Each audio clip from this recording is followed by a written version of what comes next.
Hey guys, here we go into a final film study and fight prediction and breakdown of Sergey Kovalev versus Eleider Alvarez. Before we get started with that, I just want to let you guys know I've got a Facebook page up, a Twitter now that I'm going to be tweeting the videos out to, posting them on Facebook. So follow me there, guys, if you're interested. Share the videos. Let me know what you guys think in the comments below. Don't forget to like, comment, and subscribe. And I'm so sorry that I got to sell myself to you. Yeah, just let me know what you guys think. You know, share it around if you guys like what you see. Tell your friends, share it on Facebook, whatever, man. I'd appreciate it. We're going to get into the film study with Kovalev versus Eleider Alvarez. And the first thing that I want to talk about is having an active guard. Now, a lot of people don't know what this means. It's not very common in boxing, but it's the idea that you don't ever want your head on the line with your opponent for too long, because then it's easy to hit. You know, it's a criticism that a lot of people have, and that I myself have of Errol Spence, is that he doesn't move his head. Now his trainer put out a very contrived video on why you don't want to move your head, with very flawed attempts at saying that head movement is bad. You know, you can check the video out. You can find it. It's not, I wouldn't put too much stock in it. It's just kind of him covering his bases. But the reason that you want to have an active guard, there are a lot of reasons. The more that and let me just show you what I mean by that. I'll just play this video on a loop. I just want you to watch Kovalev here. And watch how often his hands are moving. Watch how often he's feinting. Watch how often he's taking steps forward. Look at how in transition here he's changing his guard, right? So now he's got kind of the Philly shell kind of look, right? And then he goes into slipping to the inside, right? And he's got his lead hand in front of his face, but his head is over his left foot, right? So he's in position to throw a right hand, or this is the same motion that he would be if he threw a right hand. Then right after that, boom, boom, he goes into the high guard. And look at how Andre Ward responds to all of this, right? That's the important part, is you want to have an active guard so that your opponent is responding to it, because they have to respect that you're doing this for a reason, right? So he feints him right here, and Andre Ward brings his hand up, and then he drops his elbow down to his left side of his body, just in case a right hand comes, because earlier in the round, Kovalev came out flying with 2 jabs, right? Probing jabs, and then threw a right hand to the body. So Ward is like, oh, he might be setting up a body shot because he probed with his lead hand. And Kovalev didn't have to do anything to get Ward to react like that, except for put his glove up. Now he goes here, and when he goes to this high guard, Andre Ward flinches, right? And look at how easy it is to get Andre Ward into a completely defensive position, right? Andre Ward's not controlling the space between him and Kovalev, and this active guard allows Kovalev to, in effect, control what Ward is doing. Because if you notice, Ward's not throwing any punches throughout this entire scene. Kovalev's not throwing them either when he throws the jab to the body, but it's really easy to continue getting him to move back and controlling him, getting him thinking about what you're doing and not what he's doing. Now, look at how the tide turns as soon as Andre Ward starts doing the same thing. Oh, I'll give a probing shot. Now Kovalev takes a step back, right? Oh, probing shot, probing shot. And Kovalev is like, oh, he's going to do something. And then he goes in to commit to his jab, right? Thinking that Andre Ward's going to jab with him. But Andre Ward's not, obviously not really looking to punch with Kovalev. But you can see how it affects each fighter in this instance, which is why I chose this clip. But you want to have an active guard. Not only does it allow you to do clever stuff, like when you take this angle right here, right, boom, and you take this angle right here, you can use that angle to hide a right hand. Later on in the fight, you can take that same weight transition, notice his weight is all on his front leg, and you can sneak a right hand in there. And lots of fighters, especially like Lomachenko, very famous for using this style of technique to set punches up. But anyway, I just wanted to point that out, because in the Shabransky film study, there isn't really a lot of active guard in that video, because Kovalev found out exactly how he wanted to fight him immediately. But now we're going to look at Eleider Alvarez's active guard and how slow it is, and how little he actually moves his head, and why I think that Kovalev is going to have a really good time controlling Alvarez with his feinting and with his probing, because Eleider Alvarez's head is always on the line. Now, he did a little bit of feinting in there, right, towards the end, but look at how his head stays on the line. His opponent throws a punch at him, and he just blocks it and takes a step back, right? But his head stays in the same spot. So if a 1-2 came out and he wasn't ready for the 2, or he didn't pick up on that pattern, he might just get cold clocked with it. You know, a little bit of probing right there, catching, right? Look at how when he's moving forward, he does do a little bit of a shoulder check, right? Just moving his right shoulder forward a little bit, but not a very active guard. Nothing like Kovalev's, right? Nothing as dynamic or as um, effective. So I think that Kovalev is going to is going to be the one that controls the space between them more effectively, and that's going to allow all of the rest of the fight to basically just play into his hands, in my opinion. Now we're going to look at Eleider Alvarez's offense and how he sets it up. Now he's got a very basic layer of his offense, as you see here. He flashes the lead hand, and then he shoots a jab to the body. But look at how he steps with it, right? And he steps with the feint as well, and then he steps with the jab to the body. Feinting with the step right there. Good job. You do want to feint your opponent, but then he steps with the jab after. But notice how he has to commit to that feint as well. Look at how hard that he's committing to it. He still continues to step with it. Even though he doesn't take the step, he moves back with it. He's not feinting in the way that I think is a safe and appropriate style. Now this next clip is not super important, but right here we get to see a little bit of his defense, the counter-punching style. And we'll talk about that a little bit later in the video. I just want to show that clip real quick. But as you can see, you know, he's fast. He's probably got decent power. He's athletic. But moving back on to the feinting, look at how he kind of shuffles his shoulders right here real quick, and then he just lunges in with a jab to the body, right? Not really layering his attack very well, but he's actually using that same kind of style of technique to try and hide his shots, but then just stepping with the jab. Now, the reason this is not an effective feint and like guard is because he's too far away from his opponent to actually attack, so Chilemba doesn't really have to worry about it. Unfortunately, he does catch Chilemba with the body shot for whatever reason. Maybe he's not comfortable countering that shot or whatever, you know. It's Chilemba, but as you can see, even when he's successful, he's not layering his attacks very well. Now again, stepping with the jab, and this shot, it does look like he's actually shooting it at his opponent's glove, hoping to get him to catch the shot as well. And we kind of see a little bit of evidence here for that, right? The same thing, and then he does the same shot right here, shooting it at his opponent's glove, and then shooting it at his opponent's glove to land the right hand to the body. But again, very basic layers, and it's very important to note that he steps with that shot, and he steps with the jab as well. And that's going to be very important in the Kovalev's film study, which we'll get to in a second. But again, here, when he's feinting, hard step with the lead hand, or with the jab, right?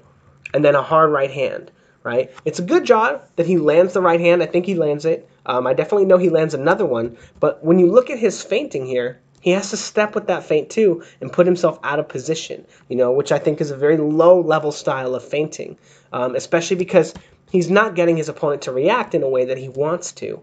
And again, let's see. Now this is where Chilemba starts taking advantage of those layers, or that lack of a layer, where Alvarez steps forward, right, with the jab, and Chilemba just starts countering him with the jab right there. Now Alvarez is going to step with the jab here, and Chilemba catches him again. Boom, catching him with the jab again, because he's telegraphing it. Because even when he feints, he has to step and commit to his feint. He doesn't have the ability to set them up safely, set the feints up safely, unlike Kovalev, which we'll go over during his film study in a second. But let me see if that was the last one. Now, he does have the ability to feint and shoot that shot at the glove, catch the next punch that's supposed to be the counter to that because he's very obvious, and then set up a trap. Now, I thought this clip was fantastic. And if he can compete with Kovalev on a super high-level chess, you know, or like this, I would call this like more checker style, since he's staying on the line with Chilemba. Maybe Chilemba shot that jab and then also threw a right hand and caught him because Alvarez stayed on the line for so long. But if he can set traps like this for the counters that Kovalev makes, he might actually have a real shot of landing some putting some good leather on Kovalev. Let me look at this next clip real quick. And again, the same basic kind of feinting, right? Stepping with the feint right there, and then stepping with the feint to get him to bring the jab hand out. It's very similar to what Kovalev does to Shabransky, but it's not exactly the same thing. And then, again, looking for it, the probing style. Not as effective as Kovalev's probing, much less effective. But we're going to go ahead and get into Kovalev, a little bit of film on Kovalev.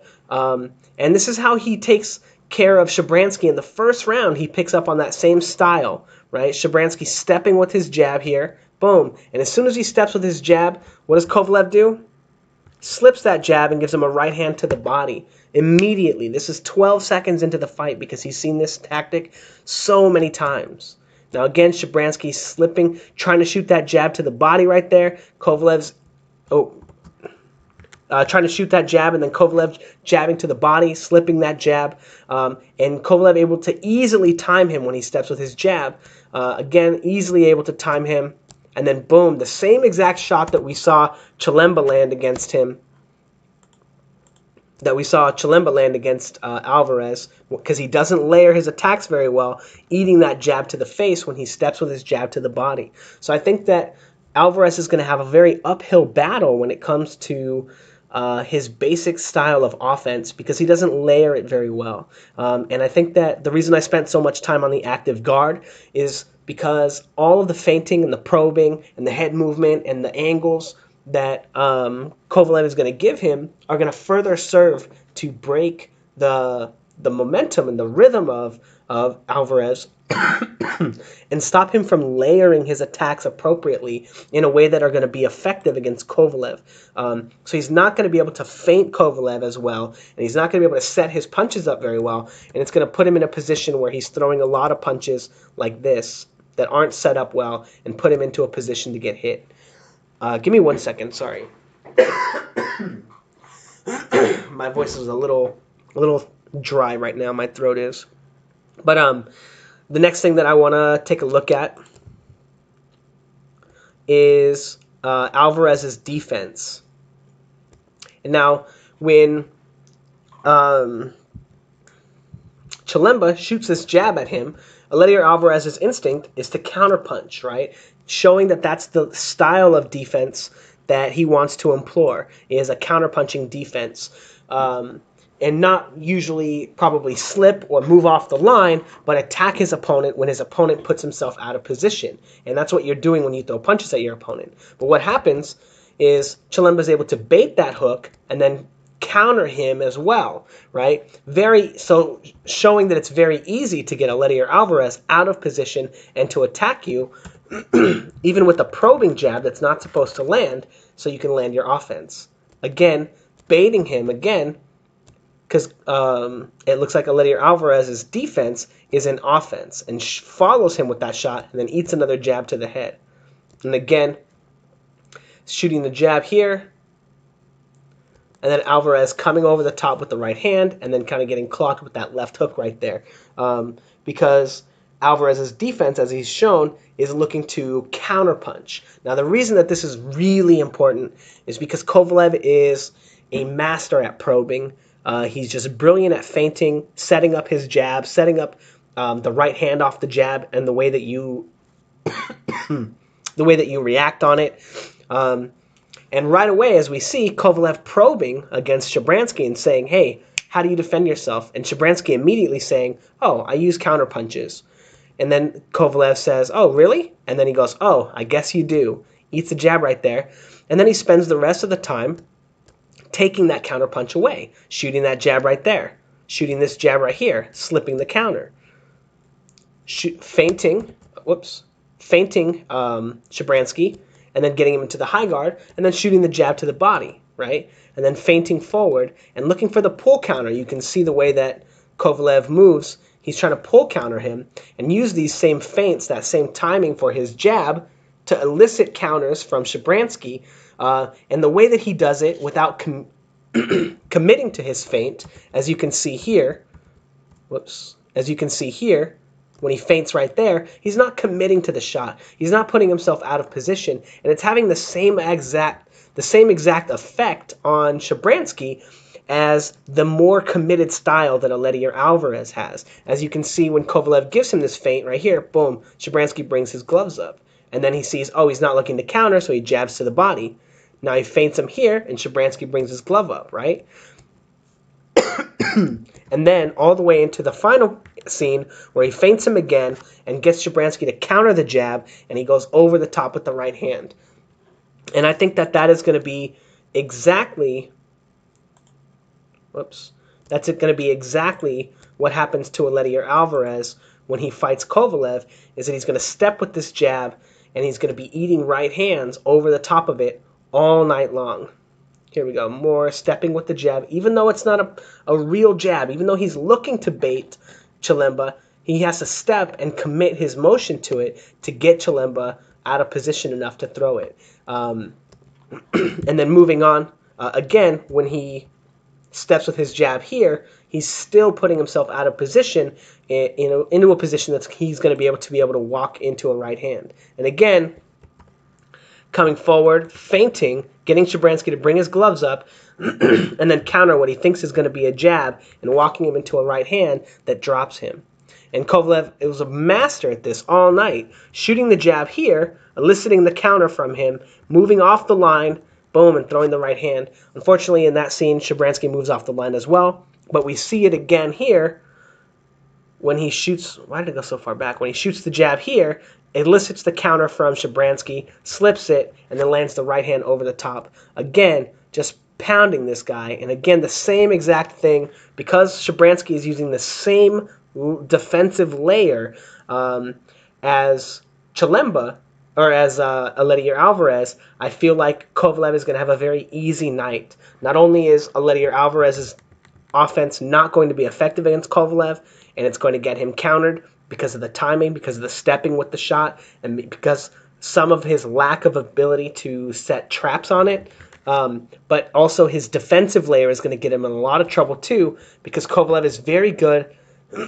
at baiting that defense, getting you to react, and then countering your counterpunch. In effect, reverse engineering the counterpunch. And when Chilemba doesn't counterpunch with him, he has a great audible and a great way for a 1-2-1 move off the line. He's very good with that as well. He's very quick. Now, the next part is Chilemba likes to counterpunch, right? As we went over, and we'll talk a little bit about that. I'll show you here. Where are those counterpunches at? Show me the counters. So the counters, right? He shoots the jab here, right? And Eleider Alvarez wants to counter. Now, one of the problems, another reason why Kovalev is going to have such an easy night, is because look at how he misses this jab on Shabransky, and then immediately controls Shabransky's head. Boom, he commits to that jab, shoots that jab, commits to it, sees that he misses, takes a step in, and then controls Shabransky's head and pushes him off. Again, shoots that jab, misses, and then before he can eat a power shot, controls Shabransky and pushes him off. This makes it very, very, very difficult for your opponent to counterpunch you when you're constantly controlling them. Also, when you're constantly feinting them, when you're constantly probing, when you're constantly giving them different looks and they're able to get you out of position, you're not able to set your counterpunches up very well. And then also, if Eleider Alvarez decides to follow Kovalev with some of his shots, he's able to walk him into those shots as well, off those same defense. But again, shooting the jab, missing, and then controlling his opponent and not eating counterpunches. And I think that's going to be a very, very important statistic for the fight, especially since Eleider Alvarez doesn't set his punches up super well. I would have done film on him fighting Jean Pascal, as we really got to see in that fight how little either one of them actually knew about setting their punches up, because they were both kind of trying to counterpunch the other. Eleider Alvarez was a little bit more effective applying the quote-unquote pressure and sneaking punches when he would get Pascal on the ropes, but not really setting his punches up because he was afraid of getting countered, and Pascal was afraid to set his punches up because he was afraid to get countered as well. So they were both kind of just waiting for the other one to attack first. And I think that plays very well into Kovalev's hands. And I think that might wind up being kind of the story of the fight, is that Kovalev is going to basically walk him into a right hand when he uses his very basic style of setting up his offense, which is the basically unset up jab to the bodies and jabs to the head, because he commits to them, and he doesn't. It doesn't look like he knows how to set as many traps without committing himself to it. As you can see here, he steps here, and I talked about it a little bit. But anyway, that's kind of how I see the fight going. I think that it's going to be not an easy fight for Kovalev. There's a lot that we don't know about Eleider Alvarez or Eleider Alvarez. We don't know how good his control game is. We don't know, exactly how fast. We don't know if he can take a good punch. Maybe he can take Kovalev's punch and he can just walk him down and wear him out. With all the questions around his cardio, I don't really know if they're founded or not. But I do expect a Kovalev victory. Maybe super easy, but if Eleider Alvarez really shows up and says, hey, I want to win this, he might make it tough on Kovalev. But the skills analysis show that Kovalev should have an easy night. Anyway, don't forget to follow me on Twitter, like my Facebook, follow that shit. Like, comment, and subscribe to the channel, and let me know what you guys think. I also have a couple of things that I might be kind of trying to put together. Let me know if you guys might be interested in doing some film studies. I get a lot of requests for film studies, and I just don't always have time to do them. But if I put some rates up, something, or if you wanted to approach me with some rates, maybe I could do Skype sessions with you guys, personal Skype sessions, and we could watch your favorite fight or favorite fighters, do an hour of film study with you, teach you a little bit about boxing, and you get to learn a little bit about your favorite fighters. If you guys are interested in that kind of stuff, separate from the channel, let me know. Like the Facebook page, send me a message on there, and we can kind of discuss rates or whatever. But yeah, if no one's interested, that's cool too. But I just get a lot of requests for stuff, and I don't always have time to do it. It doesn't fit my channel at the moment. But I always like kind of interacting with you guys. And yeah, it's always a lot of fun. So let me know what you guys think. And thanks, guys.